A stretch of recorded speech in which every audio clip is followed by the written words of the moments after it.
So guys, এখানে আসার রিজনটা হচ্ছে এখানে এই জায়গার মধ্যে কার জানি একটা পা কেটে ফেলেই দিছে, মানে সেটা হচ্ছে রংপুরের মধ্যে। যাই হোক, আসলাম দেখতে।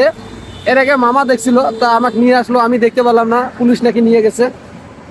সো আমি আপনাকে দেখাইতে চাইছি যে কি রকম আস্ত মানুষের পা কেটে রংপুর শহরে মানে পাশে এক ড্রেন এর মধ্যে পাশে ফেলাই দিছে। যাই হোক, আমি নিজে দেখতে পারলাম না, যেহেতু মামার মোবাইলে দেখছিলাম। আমাকেও দেখার জন্য নিয়ে আসলো, আমি দেখতে পারলাম না, প্রশাসন নিয়ে গেছে। বিষয়টা দেখেন, কি একটা সেন্সিটিভ একটা বিষয়, খুব রিস্কি একটা বিষয়। একটা আস্ত মানুষের পা কেটে ওখানে পাশে ফেলে দিছে। আসলে ইদানিং দেখা যাচ্ছে এগুলো মানে ক্রাইম বা এইরকম সেন্সিটিভ বিষয়গুলো অনেক হচ্ছে, মানে গ্রামগঞ্জে হচ্ছে, শহরে হচ্ছে। আসলে বোঝা যাচ্ছে না কি হচ্ছে বাংলাদেশে, বুঝতে পারছি না বিষয়টা। সো সবাই সতর্কতা অনুযায়ী থাকবেন, তাই সুস্থ থাকবেন, ভালো থাকবেন, আমার জন্য ইনশাআল্লাহ দোয়া রাখবেন। Thank you.